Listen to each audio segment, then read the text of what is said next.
네, 강프로입니다. 자, 에브리봇에 대해서 한번 볼 텐데 오늘 6% 상승합니다. 24,650원. 저는 어저께부터 매매를 시작을 했습니다. 어제 시가부터 공략을 시작을 했고요. 제가 이따 확인시켜 드릴게요. 자, 그리고 오늘 그쵸 매매를 계속 이어가고 있는데 제가 에브리봇에 대해서 매매를 하는 이유는 아시겠지만, 그쵸? 그동안 제 영상을 보셨으면 다들 아실 겁니다. 신고가를 갔기 때문에 그렇다. 자, 주식시장은 미래가치를 반영합니다. 지금 KB금융을 포함해서 현대차, 기아차, 물론 현대차, 기아차 쪽은 업황도 좋고 지금 실적도 굉장히 좋습니다. 이런 부분이 있지만 이런 식의 움직임을 보이고 있다는 건, 그쵸? 지금 기아차 같은 경우에는 사상 최고가입니다. 시장이 최근에 1월 들어서 굉장히 안 좋았잖아요. 근데 기아 같은 경우에 보면 사상 최고가요. 이거 월봉으로 돌려서 보잖아요. 상장된 이후에 가장 비싸다. 물론 실적에 대한 부분도 있지만, 근데 가치 대비해서는 제대로 된 평가를 받지 못하고 있습니다. 자, 내용을 한번 보시면요. 0.6배, 그쵸? PBR이 0.6배. 이런 부분이 계속해서 문제시 되어 왔었는데, 최근에 개인 투자자들을 포함해서 이 국민들에 대한 좀 열망스러운 부분이 있어요. 근데 그 부분은 저도 너무 좀 불만인 점이 꽤 많습니다. 그게 뭐냐면요. 한국 시장은요, 진짜 평가를 못 받아요.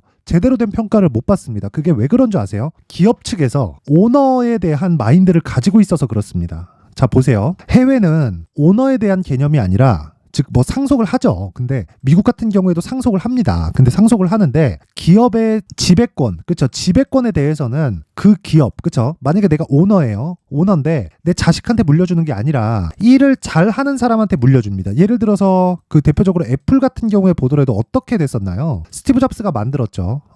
근데 만들고 나서 스티브 잡스도 쫓겨갔다가 다시 안 되니까 다시 불려드렸고 다시 불려드려서 온 게, 그쵸? 결국에는 아이폰을 만들었고, 아이폰을 만든 이후에 스티브 잡스 사후에 누가 했나요? 팀 쿡이 했습니다. 팀 쿡이 누구였어요? 스티브 잡스가 믿고 맡길 수 있는 쪽으로 간 거죠. 그 뒤에 애플의 주가 어떻게 됐나요? 긴 말 드리지 않을게요. 이렇게 올랐었던 이유는 주주하고요. 그쵸? 주주에 대한 이익과, 그쵸? 실제 경영자가 얻을 수 있는 이익의 폭이 같아서 그렇습니다. 지향하는 바가 같아요. 그쵸? 회사에 돈을 납둔다고 한들 이 급기야는 이게 언제 어떻게까지 발전을 했냐면, 지금은 미국의 금리가 많이 올랐죠. 금리가 되게 쌀 때는 돈을 빌려와요. 그쵸? 애플은 초우량 기업이니까 정말 저리에 돈을 빌려와서 그걸 가지고 자사주를 매입하고 소각하거나 배당을 쳐버립니다. 그쵸? 배당에 대한 부분이 만약에 제한에 걸려 있다. 법에 제한이 걸려 있으면 돈 빌려와서 그 돈으로, 그쵸? 그 돈으로 주식을 사서 소각시켜 버리니까 기존에 있던 주식 수가 지속적으로 줄어요. 지속적으로. 근데 이익은 계속해서 늘어. 그러니까 평가를 30배씩 꾸준하게 유지되면서 받는 겁니다. 돈을 버는 것 대비해서. 근데 한국 시장 같은 경우에는 어때요? 그쵸? 실적이 물론 나빠지는 때도 있었죠. 1년에 2조 벌고, 그쵸? 이럴 때도 있었습니다. 5년치를 보면요. 업황이 안 좋을 때도 있었어요. 1년에 1조밖에 못 벌 때도 있었습니다. 기아 같은 경우에. 근데 지속적으로 성장을 하는 과정에서 어떻게 됐습니까? 안 좋았단 말이에요. 특히나 금융주들 같은 거 최근에 어때요? KB금융. 자, 보세요. 이익이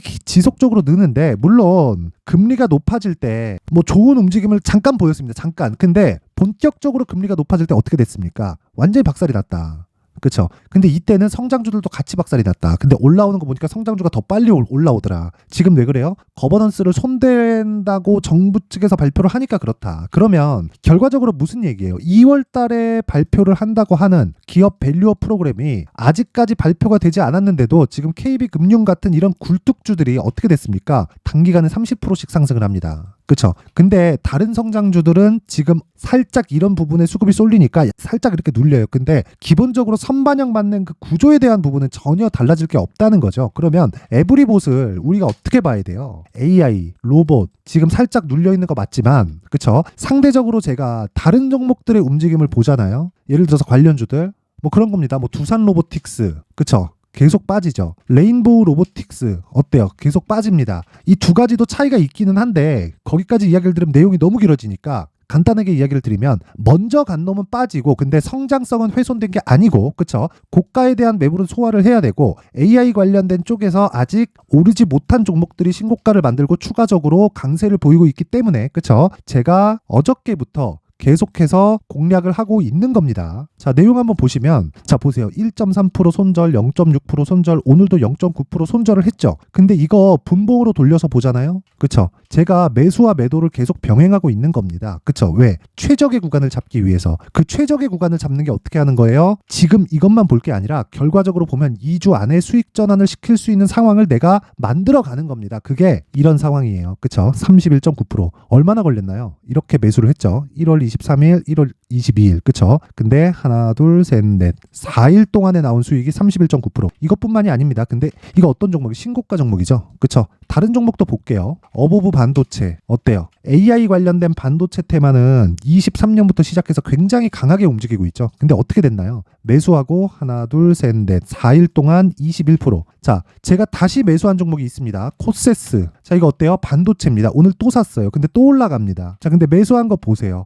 1월 25일 날 17,460원에 사서 22,200원에 매도를 했죠. 1월 29일 4일 걸렸습니다. 하나, 둘. 그쵸? 이거 주말 꼈는데 주말을 빼고 보잖아요. 그쵸? 거래일로만 보면 2박 3일. 그쵸? 보유기간은 매수한 날 빼고 이틀이면 돼요. 15.49%. 이런 구간 지나서 어떻게 됐어요? 빠졌다. 빠지고 나서 어떻게 해요? 다시 매수한다. 언제? 시가에. 그쵸? 지금 어때요? 소폭 상승 중이다. 지속적으로 공략을 하고 있다는 겁니다. 이것뿐만이 아니에요. 매매하는 과정에서 보면 정말 이런 기회가 있는 구간이 계속해서 신고가 구간에서 나옵니다. 그렇기 때문에 제가 에브리봇도 지속적으로 보고 있는 거고, 에브리봇 이번에 그쵸? 가격 잘 잡잖아요. 단기간에 진짜 3일에서 4일 안에 30% 이상 수익 터집니다. 그런 부분을 제가 소통방에서 공개를 합니다. 자, 실제 오늘 같은 경우에도 그래요. 비트컴퓨터, 에브리봇, 그쵸? 이거 어저께입니다. 2월 1일. 오늘 같은 경우에도 자, 보세요. 아까 전에 제가 코세스 보여드렸죠. 2월 2일 코세스 8시 53분 시장가 매수. 그쵸? 그리고 코리아 FT. 그쵸? 이것도 기업 밸류어 프로그램에 포함되어 있습니다. 오늘 서현이화가 굉장히 큰 폭으로 상승을 하는데 20% 이상 올라갑니다.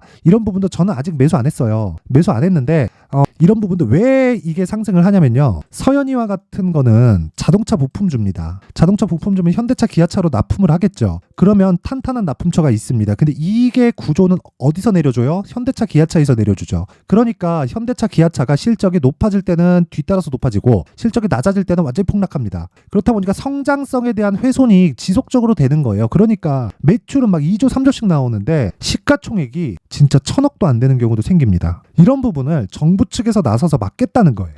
이런 부분을 정부 측에서 나서서 막겠다는 겁니다. 그쵸? 그래서 이런 구간에서 공략해야 되는 시점은 무조건 신고가고, 내가 매매하는 과정에서 정말 막 스트레스 받고 어떻게 해야 되는지 모르겠고 어떤 종목을 사야 되는지 모르겠다 하시는 분들은요, 에브리봇을 포함해서 제가 모든 신고가 종목을 다 다루고 있고요. 이런 식으로 제가 매매를 지속적으로 진행하면서 정말 단기간에 자 31.9%씩 그쵸? 이런 식으로 일주일 안에 수익 가능한 매매를 하고 있으니까 소통방으로 들어오세요. 제가 2월 달에 어떻게 매매를 하는지 내용에 대한 부분을 다 공개를 할 예정입니다. 자, 그래서 여기 입장하는 방법은요, 제가 돈은 안 받아요. 채널 성장을 위해서 운영을 하는 거고요. 그리고 돈은 절대 안 받습니다. 그런데 구독과 좋아요, 그쵸? 구독과 좋아요는 꼭 좀 눌러주시고요. 상단에 있는 전화번호로 참여라고 문자를 보내주시면 제가 소통방 입장 링크를 순차적으로 공유를 해드리도록 하겠습니다. 자, 그리고 2월 달에 제가 공개를 한다 그랬죠. 그 내용은 이 두 가지 내용입니다. 어떤 식으로 가격을 잡아야 되는지, 그리고 종목을 어떤 식으로 추적을 해야 되는지, 그쵸? 여기 신고가 검색기와 그리고 수익 모델을 어떻게 잡아야 되는지 이 두 가지 내용도 함께 공개를 하도록 할 테니까 구독과 좋아요 꼭 좀 부탁드리고요. 상단에 있는 전화번호로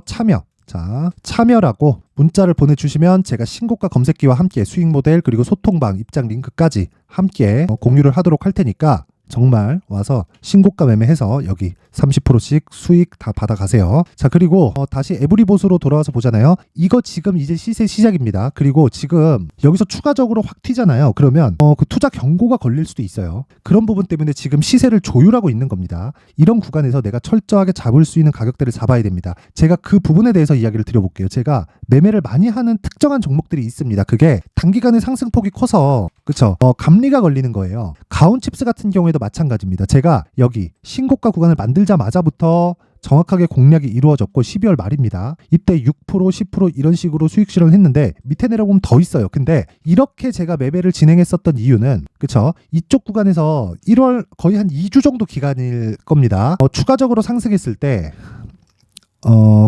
감리가 붙어요. 감리가 붙은 걸 피하고자 그쵸? 이런 식으로 시간 지연을 시킨 겁니다. 근데 그리고 나서 어떻게 됐어요? 충분히 상승 구간에 들어갔다. 자, 그랬을 때 어떻게 했어요? 매수, 매수, 매수, 매수, 매도, 매도, 매도, 매도, 마지막에 매수, 매수, 그리고 매도하고 아직까지 있습니다. 그리고 나서 저는 반도체를 오늘 또 공략했죠. 그게 코세스입니다. 이런 구간에서 공략을 했대도 다른 종목까지 공략을 했고 코세스 15% 수익, 그쵸? 이런 매매를 지속적으로 진행할 수 있는 겁니다. 근데 에브리봇이 지금 그 시작점에 있다는 거고, 그러려면 가격 파악이 되어 있어야 됩니다. 자, 그래서 그 가격에 대한 부분을 제가 여기 에브리봇의 가격과 단기 보유 전략으로 준비를 해왔습니다. 자, 요 내용은 단기 보유 전략, 아까 전에 제가 소통방에서 이야기를 드린 내용처럼 2주 안에 내가 수익을 볼 수 있는 내용을 공개를 해 놓은 거고요. 그쵸? 그러려면 가격을 디테일하게 잡아야겠죠. 가격을 디테일하게 잡기 위해선 내가 앞으로 어느 정도의 전략이 세워져 있어야 돼요. 내가 앞으로 어떻게 될지 모르고 최소한의 전략이 없으면, 그쵸? 매매를 어떻게 할지 모르고 고가에 쫓아가다가 손절하면 마음 급해지고 다른 거 또 따라가다 또 물리고 이런 상황 된단 말이에요.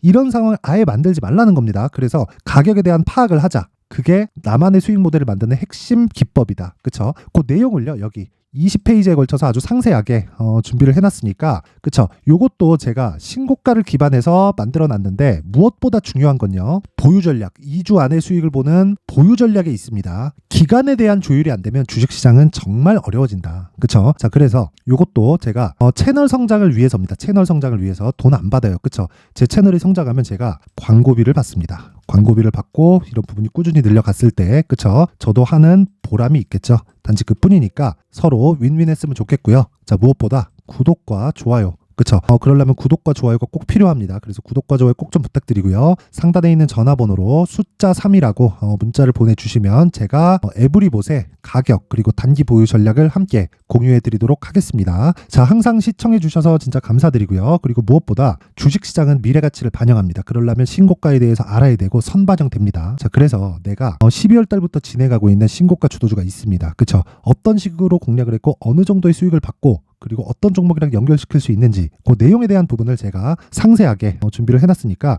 영상 끝까지 시청하시고요. 모든 분들이 성공 투자하셨으면 좋겠습니다. 네, 올 한 해를 뒤돌아보니까 구간별로 큰 수익이 나왔었던 종목들이 꽤 많이 보입니다. 1월 달에는 AI 관련주들이 있었고요. 그리고 2월 달부터는 2차 전지가 계속해서 강세를 보였죠.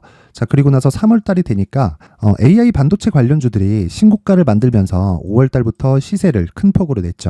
저가부터 따진다면 한미반도체와 같은 종목들도 올 한 해 6배 정도의 시세가 나왔습니다. 혹시라도 올해 수익을 보지 못하신 분들이 있다면요, 어떻게 시세가 움직이는지 반드시 익혀 놓으셔야 되고요. 만약에 그런 부분이 아직 준비가 되어 있지 않다면 어중간한 종목들 사고팔고 하지 마시고요. 딱 한 종목에 비중을 제대로 넣어서 확실하게 수익을 보는 방법이 필요합니다. 자, 그래서 제가 23년 12월 달 강프로의 대시세 종목을 준비를 해왔고요. 이 종목은 대기업을 상대로 안정적인 매출 구조를 갖추고 있는 데다가 이 규모가 40%를 넘나들고요. 호황기 때는 50%를 넘나드는 역대급인 이 구조를 갖추고 있어서 대체 불가능한 기업이라고 보셔야 됩니다. 자, 지금 현재 주요 거래처는요, 삼성전자, 인텔, 하이닉스, TSMC, 엔비디아까지 모든 반도체 업체를 고객사로 확보하고 있는 상황이고요. 이 재무제표 상황을 보면요, 이익률 자체가 넘사벽인 걸 알 수 있습니다. 넘을 수 없다는 거겠죠. 첫 번째 급등 포인트를 보면요, 앞서서 보여드렸었던 실적은요, 23년도 개화 시기에 접어들었었던 AI 반도체 실적이 포함되지 않은 실적입니다. 자, 그런데 올 한 해 개화 시기에 접어들었었던 새로운 반도체의 실적치가 더해지면요, 질적인 성장보다 양적인 증가가 함께 이루어지게 되고요. 그런 부분을 한미반도체가 이미 시세로 보여줬죠. 저가부터 6배 강세를 보인 상황이 있습니다. 강프로의 무료 소통방이죠. 어떻게 매매를 했느냐? 5월 25일 날, 그쵸? ISC를 49,800원에 매수를 했고요. 자, 그리고 나서 2달도 되지 않아서 한 100% 정도의 수익을 만들어냈습니다. 자, 근데 6월 2일 날 내용 한번 확인해 보시면, 자, 한미반도체 26,000원까지 올려서 잡겠다는 내용이 있죠. ISC와 함께 새로운 반도체 관련 종목입니다. 이때 당시 가격이 25,650원이었는데 그냥 올려서 잡으라는 거겠죠. 지금 현재 한미반도체 가격이 62,000원인 걸 본다면요, 항상 주가는요, 신고가 이후에 공략하는 것이 좋고, 그랬을 때 단기간에 100% 수익이 가능한 구조를 만들 수 있습니다. ISC도 그렇고 한미반도체도 마찬가지예요. 당연히 에코프로도 마찬가지입니다. 두 번째 급등 포인트를 보면요, 자, 개인용 PC를 비롯해서 서버, 클라우드, 그리고 우리가 사용하는 스마트폰까지 기본적인 PC 구조와 동일하고요. 새로운 반도체의 구조도 동일한 구조를 갖추고 있습니다. 자, 근데 한미 반도체의 상승 이유도요. 이러한 구조가 동일하게 진행되기 때문이고 이 구조는 절대로 바뀔 수가 없습니다. 11월 달에 새로운 뉴스가 나왔습니다. 자, 온 디바이스까지 더해지면 비메모리의 사용처는 계속해서 증가할 것은 너무 당연한 이야기고요. 그런 부분을 감안했을 때 이 기업은요. 질적인 부분에 대한 성장이 아니라 양적인 증가까지 이룰 수 있는 상황이 된 겁니다. 한미 반도체의 시세를 보면 아직은 굉장히 저렴한 상태를 유지하고 있고요. 세 번째 상황을 보면요. 엔비디아의 실적인데요. 이건 올해 초 대비해서 4배 정도의 상승폭이 나왔고요. 주가도 그 정도가 당연히 올랐죠. 주식 투자를 할 때는 예상하는 게 아니라 확정치를 보고 매매를 해서 수익을 낼 수 있어야 됩니다. 앞서서 제가 보여드렸었던 내용인 ISC도 그렇고요. 한미 반도체도 그렇고 확정된 내용이 있었죠. AI에 대한 개화 시기에 맞춰서 삼성전자와 SK 하이닉스가 강세를 보이는 구간이 있었고요. 엔비디아가 강세를 보였습니다. 자, 삼성전자도 그렇고 하이닉스도 그렇고 엔비디아도 마찬가지고요. 생각해 보시면 세력들이 어찌할 수 없는 정도의 사이즈를 가지고 있는 그런 종목들이죠. 그렇기 때문에 제가 계속해서 이야기를 드리는 겁니다.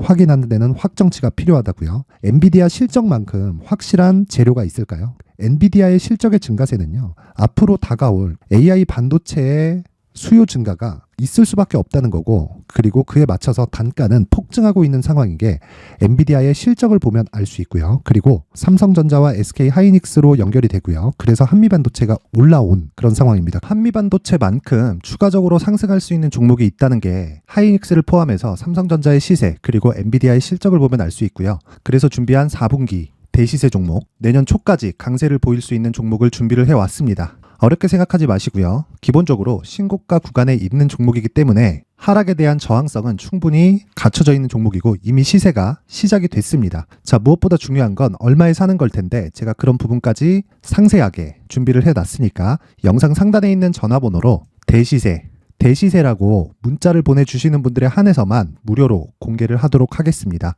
매매하는 과정에서 수익이 잘 안 난다 하시는 분들은 이 종목 딱 받아가서 큰 수익 내셨으면 좋겠습니다.